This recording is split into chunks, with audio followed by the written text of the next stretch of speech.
지킵니다. 뭐 아미까지 나설 필요 없을 것 같습니다. 더 라이브가 지키겠습니다. 네. 자, 그럼 10월 13일 더 라이브 시작합니다.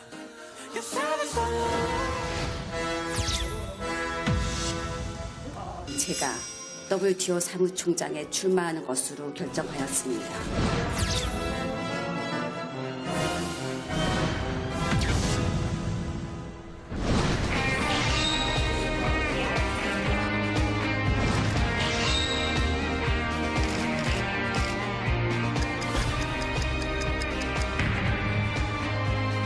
will work hard and make utmost efforts to produce.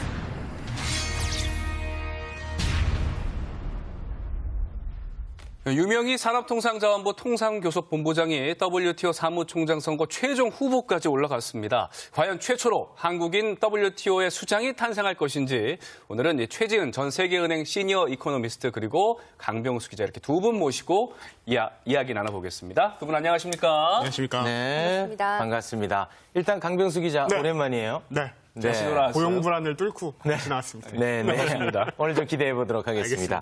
최지은 박사님은 이 분야 최고의 전문가라고 해서 저희가 모셨는데 감사합니다. 이력을 제가 잠깐 좀 봤더니요. 하버드에서 무려 하버드에서 공부를 하고요. 세계은행에서 또 일을 하셨던데 아니 이게 좀 걱정스러운 게 우리 그 유명희 후보의 경쟁자 그 나이지리아 은고지 후보랑 동창이에요? 동창은 그렇게 아니고요. 없고요. 예, 세계은행에서 은고지 후보가 세계은행에서 한 25년 정도 일을 했기 때문에 하버드에서도 은고지 공부했던데. 후보는 전 MIT 나온 걸로 알고 있는데 하버드였나요? 최욱 씨, 예. 자세한 정보를. 아니, 하버드에서도 공부하고 그래요? MIT도 나왔어요. 알겠습니다. 네네네. 그러니까 뭐 괜히 그쪽 편 들면 제가 가만히 있기 어렵습니다. 전 한국 사람입니다. 네네. 알겠습니다. 얘기하려고. 네. 네. 자, 유명희 본부장, 언론을 통해서 뭐 이름은 익히 많이 들어왔습니다. 근데 어떤 인물인지 저희가 자세히는 모르거든요. 그래서 오늘 영등포의 정리요정 강명수 기자가 네. 유명희 본부장 어떤 사람인지 좀 자세하게 밝혀주시죠. 제가 유명희 본부장 궁금증 검색 이 키워드로 한번 정리를 해봤습니다. 네. 먼저 출생부터 한번 네네. 좀 살펴봐야겠죠. 1967년에 최욱 씨와 동양입니다. 울산에서 울산의 자랑이 그동안 이제 윤수일 씨였는데. 그런가요? 이제 당선되면 바뀝니다. 네. 울산에서 출생을 하셨고요. 어릴 적 꿈은 작가였다고 합니다. 그래서 이 어릴 적 꿈과 같이 1990년에 서울대학교 영어영문학과를 졸업했고요. 네. 같은 대학교 대학원 행정대학원에서 석사까지 마치고 이 91년 제35회 행정고시에 합격하면서 이제 공직에 발을 디디게 됩니다. 네. 1995년에 이제 드디어 통상산업부 세계무역기구 담당관실에서 첫 발을 딛게 되는데요. 이 95년부터니까 통상 분야에서만 벌써 이제 25년이나 경력을 쌓은 대단하네요. 정말 대단한 이제 전문가시죠. 네. 유명해지게 된 계기 2006년, 2007년 이때쯤부터입니다. 네. 이때쯤 우리가 한번 다시 생각을 해보면은 우리나라와 미국이 한참 FTA 협상 진행하던 때였거든요. 네. 그때 당시 한국협상단이 대부분 남성이었었는데 유명희 본부장이 그 안에서 몇 안 되는 이 여성 전문가로 주목을 받기 시작합니다. 그리고 유명해지게 된 계기, 우리 정부가 2013년에 이 후쿠시마산 해산물 수입 금지 조치를 하자 일본이 이에 대해서 WTO에 제소를 합니다. 예. 우리가 당연히 패소하리라는 전망이 많았었거든요. 그랬어요? 이전 사건들을 좀 되돌려 봤을 예. 때. 그런데 이 유명희 본부장이 이끌던 소송단이 1심의 패소 판정을 뒤엎고 당당히 승소를 하게 됩니다. 이런 경우 잘 없는 거죠. 그렇죠. 예. 이 피소국이 이 분야에서 승소를 했던 건 거의 전무하다시피 했기 때문에 굉장히 이례적인 승리다 이런 평가가 나오기도 했습니다. 또 뿐만 아니라 이 현재도 진행 중인 한일 무역 분쟁에서 이 일본이 국제 안보상 이유로 우리나라의 뭐 반도체, 디스플레이, 핵심 소재 수출을 제한했는데 우리나라가 이에 대해 WTO에 제소를 했던 거 다들 네네. 기억하실 텐데요. 이건 역시 유명희 본부장이 중심이 돼서 이뤄진 일입니다. 이 정도면 사실 네. 위인입니다. 네. 진짜 대단한 일을 많이 했군요. 울산의 자랑. 네, 울산의 자랑. 뭐 더 좀 흥미로운 지점은 없습니까? 제가 여기서 끝을 내면 이제 나오질 않았겠죠. 네네. 제가 조금 더 준비해봤습니다. 네네. TMI 자, 조금 더. 유명희 후보 네, TMI. 이 인터넷 검색창에 유명희 본부장을 치시면 이제 검색어 따라 붙는 검색어 하나 네. 있을 겁니다. 네. 남편, 남편인데요. 남편이 또 유명하신 분이에요. 전 국회의원이죠. 그렇죠. 전 미래통합당 정태욱 의원이 남편으로 유명하신데 이분이 하신 유명한 말씀 중에 하나, 이부망천. 제 주변 분 중에 한 분은 이 말이 사자성어인 줄 알고 있는 분도 많이 있는데요. 좀 논란이었던 그렇죠. 발언. 이혼하면 부천, 뭐 망하면 인천 이렇게 돼가지고 그 당시에 지역 비하 발언 아니냐. 아니죠, 강병수 기자. 네. 지금 힘을 합쳐도 모자랄 판에 그런 얘기를 왜 합니까, 지금 같은 제가 시기에. 말씀드린 TMI. 아하, 참 힘을 합쳐야 되는데. 그런데 이렇게 어떻게 보면 논란이 될 수도 있는데도 네. 불구하고 이 문재인 정부에서 유명희 본부장이 오히려 25년간의 굉장히 큰 경험, 실력 인정받아서 국장, 실장, 본부장 이렇게 승진을 거듭해서 굉장히 화제가 됐습니다. 얼마나 일을 잘했으면은 농담 하나 제가 하나 좀 이렇게 뒷이야기 하나 준비했는데 네네네. 2017년에 한미 FTA 개정 협상 당시 미국 대표가 이 유명희 본부장이 워낙 실력이 뛰어나니까 우리 쪽에 채용을 하고 싶다. 농담으로 데려가고 싶다. 이렇게 말을 할 정도로 네. 실력이 뛰어난 거를 전 세계적으로 인정받고 그런 일화 있습니다. 좋잖아요. 그런 거나 얘기하시지. 이 말을 하기 위해서 앞에 네네네. 앞에서 이제 정리를 좀 한 거고. 알겠습니다. 어쨌든 이렇게 상대국에서도, 협상 상대국에서도 인정할 정도로 대단한 전문가인데, 자, 이 WTO가 우리가 무역 분쟁이 생길 때, 뭐 WTO 제소한다는 이런 이야기를 많이 하잖아요. 네, 맞습니다. 앞선 뭐 일본과의 그런 WTO 제소 문제도 그렇고. 그렇다면 WTO 하는 일, 네. 어떻게 보면 세계 무역기구의 뭐 대법원 이 정도로 보면 됩니까? 네, 네, 정확하십니다. 그래서 예. 세계의 이제 여러 나라의 국가 간의 무역 분쟁이 있을 때 그 무역 분쟁에 대해서 판결을 내리기도 하고 그 분쟁을 조정하는 역할을 하는데요. 예를 들면은 우리 얼마 전에도 일본이 한국에 그 반도체 소재 부품을 수출하지 않겠다라고 했을 네. 때 한국이 먼저 일본과 합의를 하려고 했지만 일본에서 응답을 하지 않으니까 WTO에 제소를 합니다. 예. 무역 구간을 위험한 것이 위법한 것이 아니냐. 그랬더니 이제 WTO에서 그 결정을 하기 위해서 패널을 구성해서 이렇게 법원과 같은 심사 이제 기간을 걸치는 것인데요. 예. 지금 그 WTO의 결과를 기다리고 있는 상황이죠. WTO가 무역에 있어서는 굉장히 그 중요한 역할을 하는 기구군요. 그런데 지금 이제 WTO의 그 대장, 이 사무총장이 누가 되느냐 이런 이슈인데 네. 뭐 어떤 사람을 뽑는 겁니까? 기준이 뭐 있을 거 경력직을 우대한다든지 뭐 네. 토익을 본다든지 뭐 그런 게 있지 않겠습니까? 스펙이 네. 좋아야 돼요. 예? 네, 저는 이 후보 경쟁력도 굉장히 중요하고 또 이게 국제기구니까 여러 나라의 그 회원국들이 있기 때문에 국제 정치에서 한국의 그 외교 실력 이 두 가지가 다 이제 반영이 된다고 생각하는데요. 네. 후보의 경쟁력은 일단 여기가 통상을 하는 곳이잖아요. 네. 그러니까 통상의 전문성이 굉장히 중요한데 유명희 후보 같은 경우에는 아까 기자님도 말씀하셨다시피 25년 동안 외길을 걷던 통상 전문가거든요. 상당히 경쟁력이 있다고 생각합니다. 아니 그 뭐 우리나라 사람인 걸 다 빼고도 네. 경쟁력이 확실히 있는 거 맞죠? 그렇죠. 통상 전문가이기 때문에 네. 상대 후보, 나이제리아 후보 같은 경우에는 아주 훌륭한 분이지만 통상 전문가라고는 할 수가 없어요. 아, 좋습니다. 예. 그런 면에서 경쟁자 비하 너무 좋아요.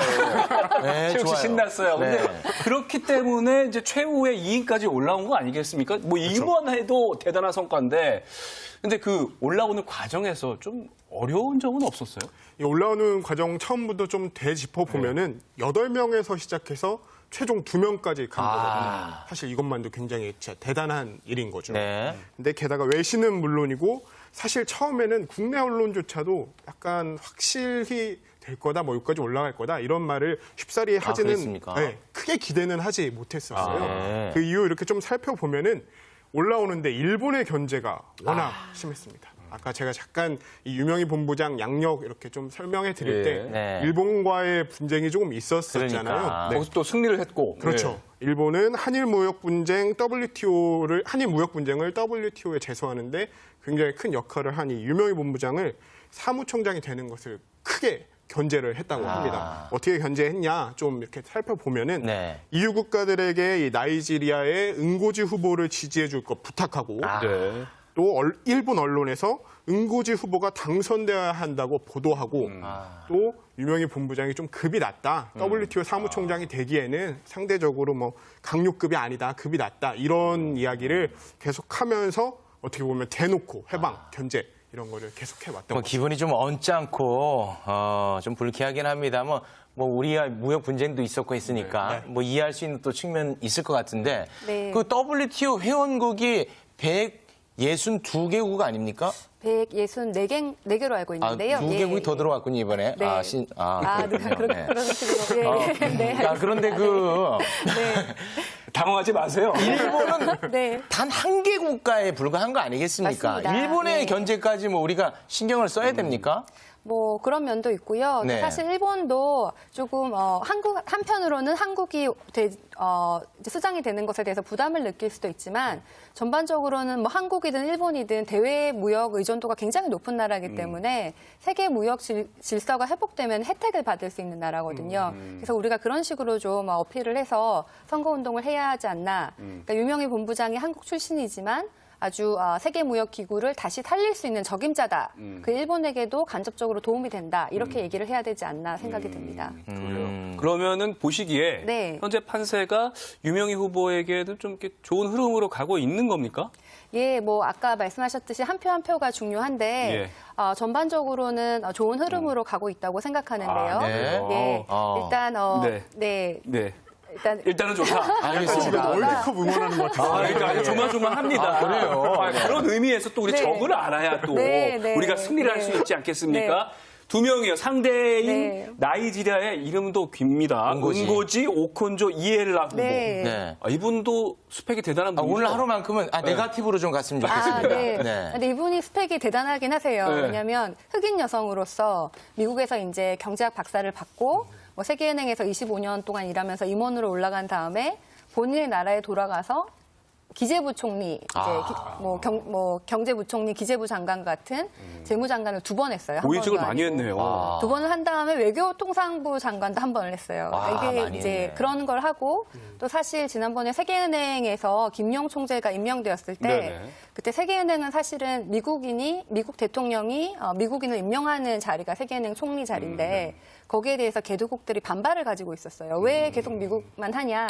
그래서 우리가 한번 이번에 바꿔보자. 그랬을 때 은고지 중심으로 모여서 그래요? 은고지를 후보로 이제 내세우려고 했는데 네네. 결국은 미국이 미국인을 임명을 하면서 은고지가 안 된 적이 있거든요. 그래서 이런 과정을 거치면서 이제 국제사회에선 되게 유명한 사람이 됐죠. 이 국제기구에서는. 그럼에도 불구하고 은고지 장관은 뭐 거시경제 전문가 이런 분이시고 우리 유명희 통상교섭본부장은 사실 영어로는 Minister in Trade예요. 그러니까 그 무역 장관이에요. 그래서 일본이 뭐 강요가 아니다. 이것은 사실은 옳지 않은 말이고 강요가 맞고요. 통상교섭본부장이 강요로 들어가는 거예요? 한국에서는 차관급이지만 예, 외국에서는 이거를 Minister in Trade로 번역을 하기 때문에 장관급입니다. 대외적으로는. 네. 그래서 강요가 맞고 또 유명희 통상교섭본부장은 25년 동안 아까 말씀하셨다시피 통상협상만 계속하셨던 분인데 통상협상 분쟁하는 곳에 수장이 되기에 가장 적합한 사람이 네. 유명희 후보가 아닌가. 그리고 또 유명희 후보자는 또 한 가지의 무기가 있는데 네. 한국 출신이라는 겁니다. 한국은 사실은 그 통상에서는 세계 모범국이에요. 그러니까 가장 못 살았던 나라 중에 하나인 한국이 잘 사는 나라가 되면서 무역에 굉장한 큰 역할을 했기 때문에 맞습니다. 그 경험을 알려주면서 개도국에 우리가 이런 것을 보여줄 수 있다라고 얘기할 수 있고 네. 또 한국의 지금 방역이 무역과 같은 이런 봉쇄 조치를 하면서도 또 일본과 뭐 중국 같은 경우에 패스트 트랙을 설치하고 그 봉쇄를 완전히 하지 않는 그 방역과 경제 두 마리 토끼를 잡은 게 굉장한 지금 다른 나라의 시사점이거든요. 그럼요. 네. 이렇게 한국 출신이라는 것이 엄청난 강점이 돼서 네. 유명희 본부장이 지금까지도 잘 하지 않았나 생각이 듭니다. 오늘 유명희 후보의 그 선대위 본부장이신 것 같아요. 아니에요. 지금 중립적으로 설명하는 거예요. 네, 너무 좋았습니다. 네. 감사합니다. 그런데 짧게 하나만 여쭤보자면 네. 세계 무대에서는 네. 유명희 본부장하고 경쟁자 나이지리아 은고지 인지도는 저 은고지 후보가 좀 더 있죠. 그렇습니다. 예. 그런데 제가 아까 그 후보 경쟁력뿐만 아니라 한국의 외교가 중요하다고 말씀을 드렸잖아요. 네. 결국은 이제 그 나라가 한 표를 행사할 때는 자기 나라에 가장 유리한 그 국제 질서를 볼 수밖에 없는데 문재인 대통령이 메르켈 총리한테 전화를 해가지고 유명히 지지를 호소를 하셨고 네. 뭐 대통령 저희 뭐 총리 뭐 여러분들이 지금 활동을 하시기 때문에 굉장한 힘이 되고 있어요. 너무 좋습니다. 예. 그래서 지금 가능합니다. 월드컵 응원하는 마음으로 손흥민 선수를 응원하는 마음으로 유명희 후보를 지금 응원하고 있는데 네. 만약에 이번에 사무총장이 되면 네. 국익에 도움이 좀 되겠죠? 이 부분도 중요합니다. 이게 핵심입니다. 예. 우리 국익. 두 가지 관점에서 말씀드릴게요. 예. 하나는 일단은 이제 공식적으로는 뭐 이게 그 사무총장이 중립적인 입장을 서야지 뭐 무조건 한국 편이다라고 할 수는 없어요. 그래서 네네. 중립적인 입장인데 그 한일 무역 분쟁 같은 경우에 우리가 손해는 안 보겠지 이런 생각은 할 수 있죠. 아. 중립적임에도 불구하고. 근데 두 번째는 좀 간접적으로 봤을 때는 지금 WTO가 좀 마비가 되어 있는 상황인데 이 WTO를 다시 살리고 세계 국제 통상 질서가 회복되는 것에 가장 큰 혜택을 보는 사람은 한국 사람들일 것입니다. 그래서 이 WTO가 잘 돼서 무역이 회복하면 우리 경제도 살아날 것이기 때문에 우리에게 도움이 될 것이라고 확신합니다. 그럼 이게 결정 나기 전까지는 네. 우리 저 국민들이 뭐 우리 국익에 도움이 되는 것은 아니다.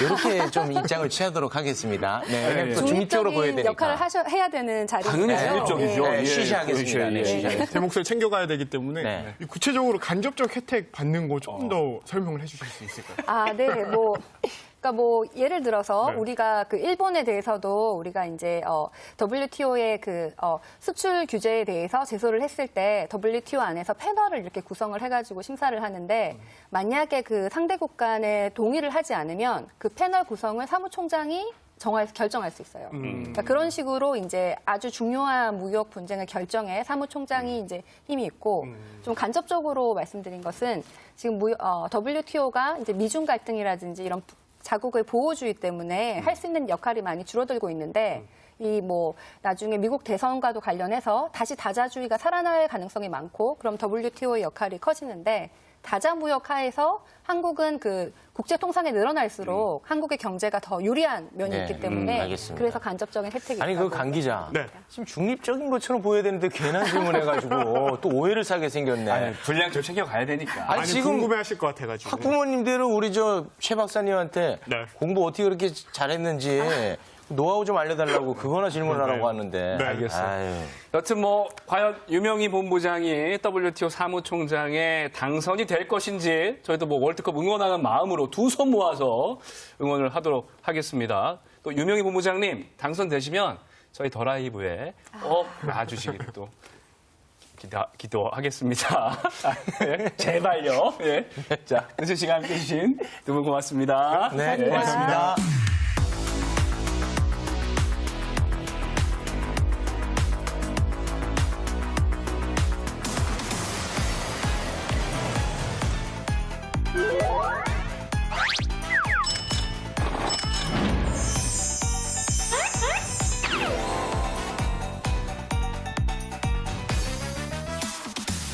깊이가 다른 경제 컨텐츠 유튜브 채널 샴프로TV에 업혀가는 갓경제 시간입니다. 오늘도 두 분과 함께하겠습니다. 이 두 분이 갈수록 재미있습니다. 김동환 박사님 그리고 정영진 씨 어서 오십시오. 네, 안녕하십니까. 네, 안녕하세요. 반갑습니다. 오늘 어떤 이야기를 나눌지 굉장히 궁금해지는데 네. 정영진 씨가 요즘 신재생에너지 전도사로 활약하고 있다. 그런 얘기가 있던데요. 그건 또 네. 무슨 말입니까? 뭐 하나 또 준비해 오셨어요. 또 이상한 쇼를 또 하시네. 신재생에너지. 네. 신재생에너지는 우리 지구를 살리는 에너지입니다. 네. 언제까지 석유 떼고 다닐 겁니까? 네. 그리고 이제 신재생에너지의 전도사로서 네. 먼저 좀 알려드릴 게 있어요. 예. 신재생에너지 뭔지 압니까? 태양, 네. 바람, 이런 거, 물, 이런 거 이용해서, 자연 현상 이용해서 발전하는 거 아닙니까? 그러니까 이게 이 재생에너지보다 한 단계 더 새로워진 게 신재생에너지 이렇게 생각하기 쉬운데 예. 신에너지랑 재생에너지 두 개를 합쳐서 신재생에너지입니다. 네. 그러니까 신재생에너지인 거예요. 그거 꼭 잊지 마시고요. 예. 중요한 내용들이 많이 나옵니다. 네네. 그리고 재생에너지라고 하면 말씀하신 바람, 풍력, 태양광 이런 게 이제 재생 쪽이고 네. 신에너지라고 하면 대체로 수소, 그리고 이제 전지, 연료전지 이런 것들이 이제 신에너지거든요. 네. 그런 것들 하나하나 여러분께 좀 말씀을 드려야 됩니다. 지구가 아파요. 알겠습니다. 더 이상 아프면 안 됩니다. 네. 지난주부터 정영준 씨 네. 말이 이렇게 설득력이 있어요. 근데 참고로 말씀드리면 정영진 씨는 오늘 디젤 차 타고 왔다는 거 이렇게 말씀을 드리고요. 하이브리드요. 하이브리드요.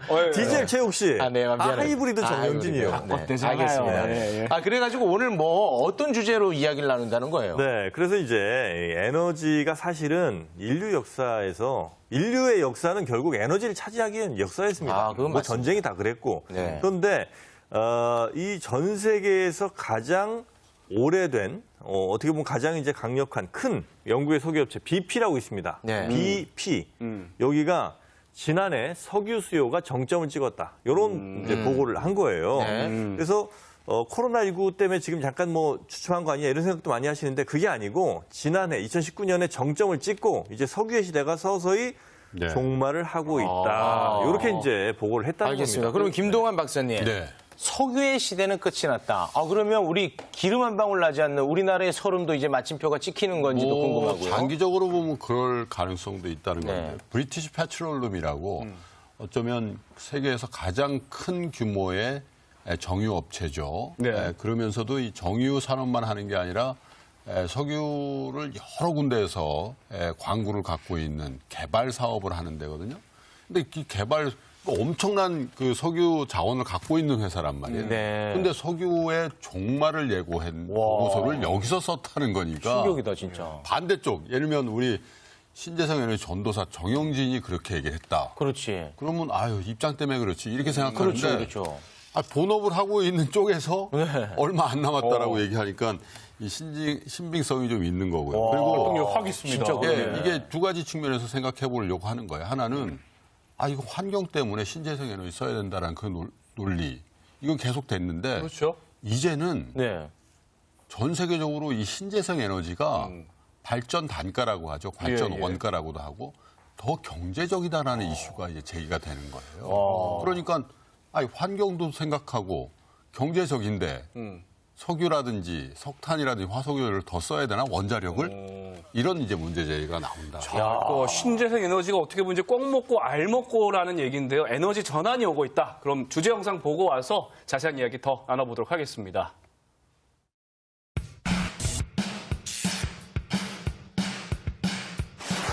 자고 나면 치솟는 유가에 우리 경제가 이상이 걸렸습니다.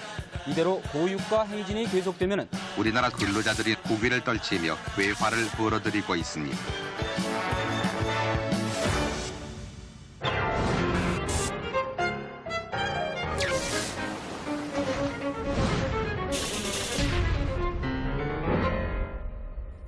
야, 이건 뭔가 세상이 완전히 바뀌는 것 같은 느낌이 드는데 정영진 씨. 네. 산업혁명 이후에 100년 동안 네. 우리가 화석연료로 살아오지 않았습니까? 네. 그 100년의 역사 이제 끝난다는 겁니까? 저는 이런 말씀을 좀 드리고 싶네요. 석기 시대는 과연 돌이 없어서 끝났을까요? 석기 시대? 네. 돌은 있었겠죠. 청동기 시대 청동이 없어서 끝났습니까? 아니라는 거예요. 석유 시대의 종말은 석유가 없어져서 끝나는 게 아니고 이를 대체할 새로운 지금 이제 에너지 이런 것들이 이제 출현하기 때문에 이제 끝날 것이라는 건데 그럼 왜 석유가 끝나느냐? 매력이 없기 때문입니다. 더 이상 석유의 매력이 이제 없는 거예요. 그 매력 중에 가장 컸던 게 아마 뭐 경제력, 뭐 예를 들어 효율 이런 거겠지만 네. 그를 더 대신할 만한 그보다 훨씬 더 좋은 아이가 나온다면 더 이상 석유를 우리가 뭐하러 이 대기오염 시켜가면서 쓰겠습니까? 대체품이 그런 시대가 나온다. 이제 끝났다는 겁니다. 알겠습니다. 네, 석유는 시간의 이제 문제입니다. 매력이 없어서 끝이 난다. 네. 정영진 씨도 끝이 날 것 같다는 생각이 좀 드는데 결국은 석유의 시대가 끝이 나는 것은 환경을 위해서 그렇습니다. 끝이 나는 겁니까? 예, 둘 다죠. 원자력, 석탄, 석유, 가스 이게 대표적인 화석 연료들이잖아요. 뭐 조영진 씨 얘기했지만 왜 씁니까? 싸니까. 쌌기 때문에 쓴 거란 말이에요. 네. 환경의 문제성이 있었죠. 대기 오염도 하고 뭐 원전 얼마나 위험합니까? 그런데 경제 발전하니까 싼 걸 써야지 그 단가가 낮아지고 그래야지 경제성이 있고 그래야지 우리가 수출하는 데 도움되고 그런 거 아니겠습니까? 그런데 지금 말씀드린 것처럼 이제 경제적으로도 이들 화석연료 에너지원이 더 이상 유효하지 않다 이런 거잖아요. 그래서 사실 이게 국제적으로 보면 이미 시작된 지 굉장히 오래됐어요. 특히 유럽 같은 데는. 그런데 우리는 이 에너지 문제만 얘기를 하면 이게 진영의 논리가 돼버려요. 뭐 진보와 보수. 예를 들면 신재생 에너지를 해야 된다 그러면 저거 원전을 없애려고 한다. 또 원전을 하면 또 반대쪽이다. 이런 진영의 논리인데 적어도 오늘부터는 네. 이 에너지 문제를 지정의 논리로 보지 말고 네. 환경의 문제 이것도 좀 옆으로 제껴놔도 돼요. 경제 논리로 한번 보더라도 이게 의미가 있다. 알겠습니다.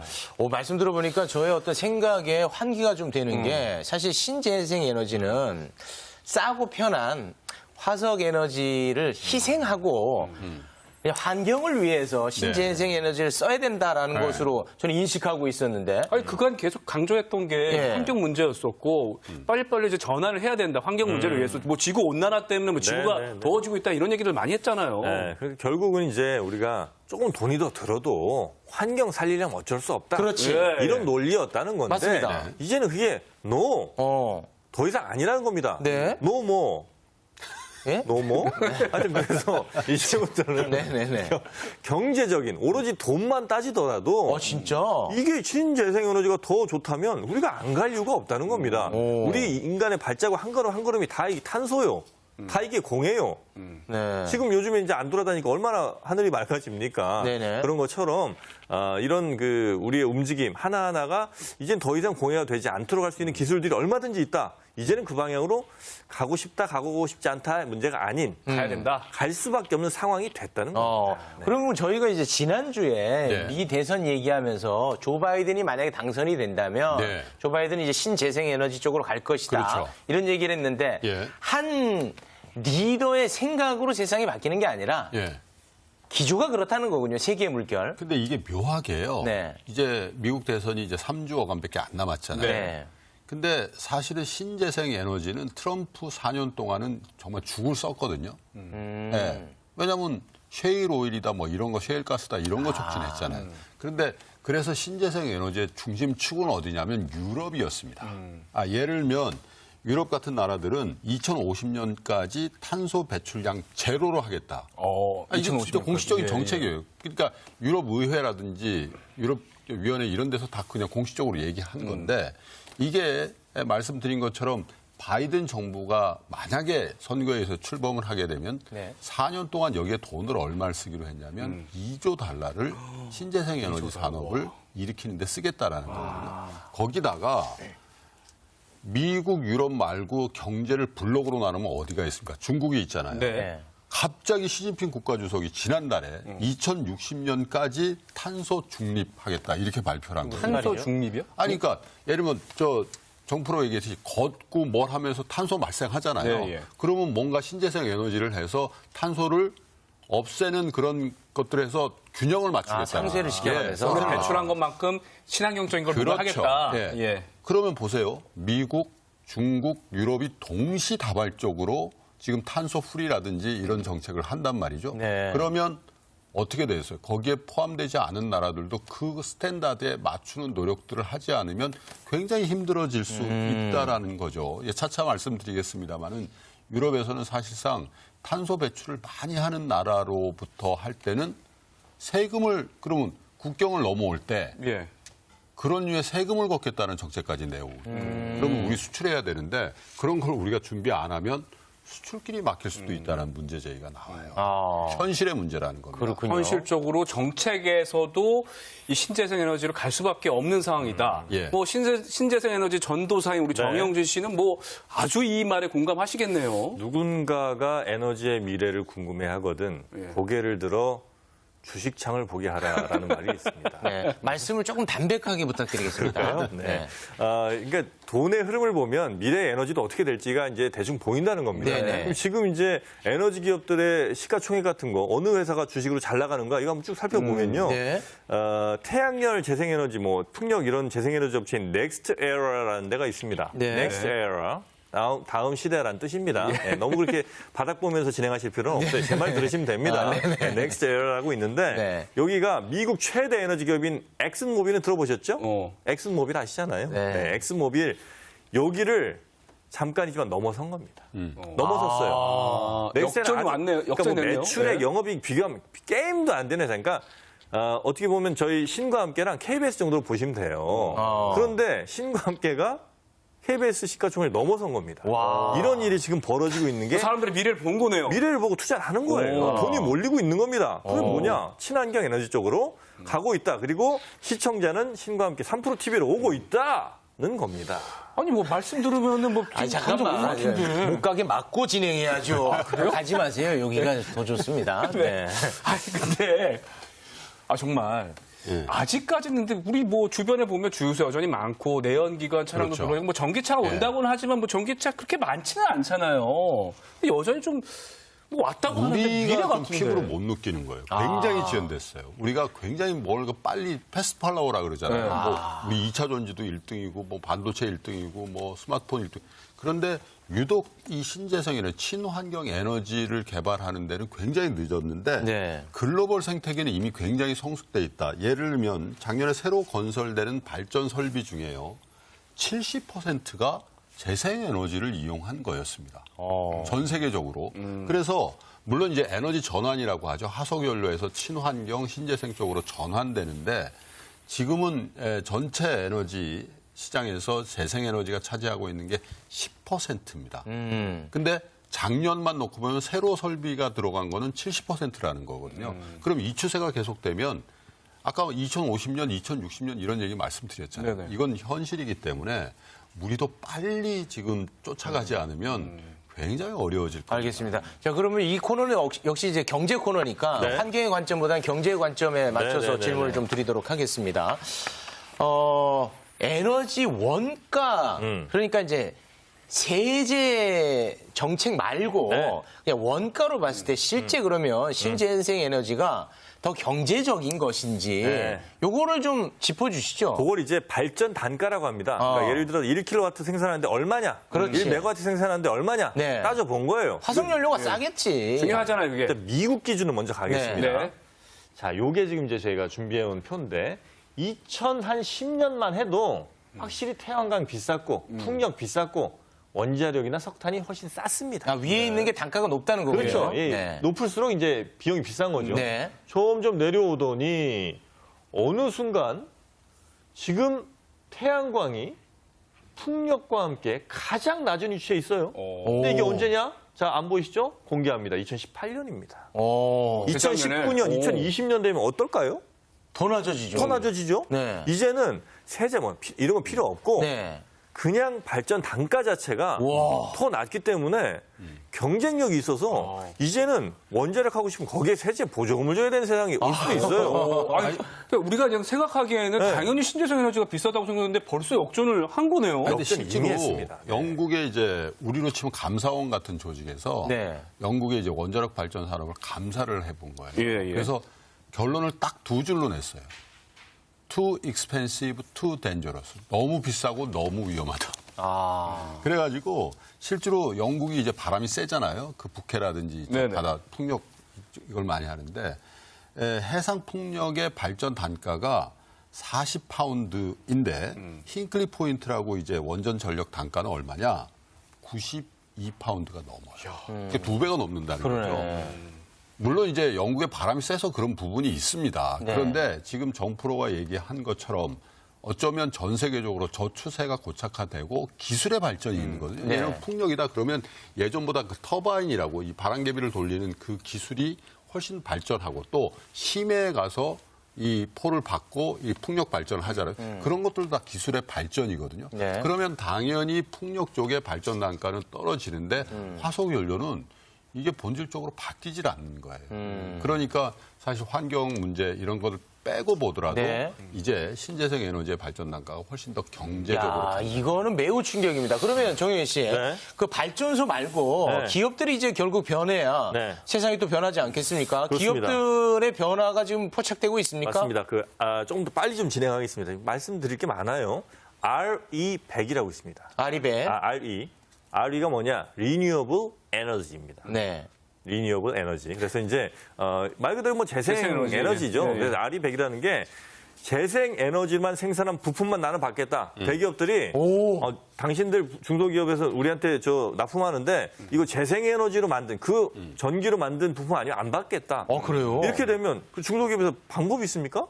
무조건 재생 에너지 써야 되는 거예요. 아니, 근데 그런 기업이 있겠어요? 이미 애플이라든지 삼성 이런 기업들이 다 여기에 지금 동참을 서서히 하고 있어요. 애플을 말씀하셨잖아요.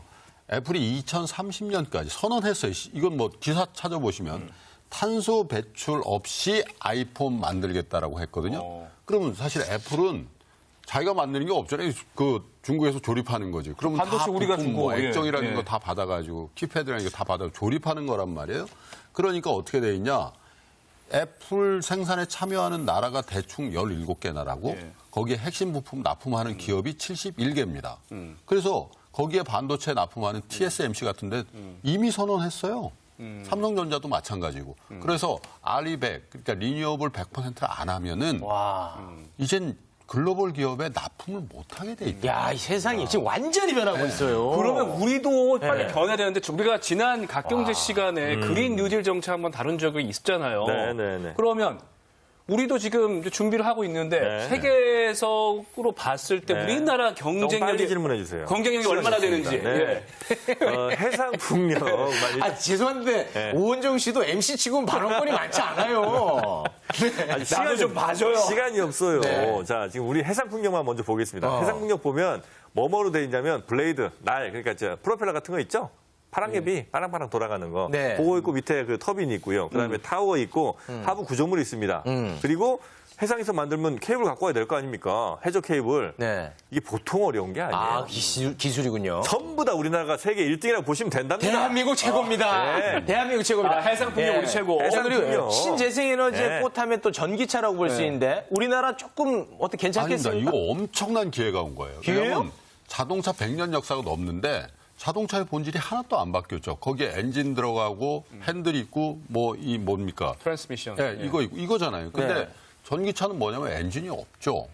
그렇죠. 배터리로 모터로 가는 거예요. 네. 전자제품이 된 거란 말이죠. 네. 그런데 거기에 가장 핵심 부품, 그러니까 예를 들면 전기차 만드는데 100원이 든다 그러면 40원이 뭐냐면 이 배터리거든요. 배터리 1위가 우리나라잖아요. 대한민국 1위입니까? 대한민국 1위 최고입니다. 업체 1위가 우리나라고요. 4위가 우리나라고요. 6위가 우리나라입니다. 아니, 걱정 안 그러면- 해도 되겠네요. 그러면 전기전자 우리나라 1등인데 네. 이 배터리 기술과 합치면 어떻게 될까요? 그리고 미국, 독일, 일본은 화석 연료를 이용하는 자동차에 일단 굉장한 부담이 있거든요. 이걸 없애는데. 근데 우리는 그게 상대적으로 가볍단 말이에요. 그래서 훨씬 더 전기차로 뻗어나가는데 유리한 환경에 있다. 두 분 말씀 들으니까 우리 기분 좋네. 잘 나갈 것 같습니다. 네. 아, 석유의 시대는 끝나고 대한민국의 시대가 오는 것 같습니다. 너무나 행복한 시간이었습니다. 이런 것들을 제가 잘 정리해갖고 최욱 씨한테 또 찍어드리도록 하겠습니다. 그만 좀 하세요. 네. 악마의 더 이상 네, 그만하시고. 알겠습니다. 이만 오늘 마무리하도록 하겠습니다. 네, 함께해 주신 김동환 소장님 그리고 정영진 씨였습니다. 고맙습니다. 고맙습니다. 네, 오늘 저희가 준비한 소식 여기까지입니다. 편안한 밤 보내십시오. 오늘도 내일도 더 라이브.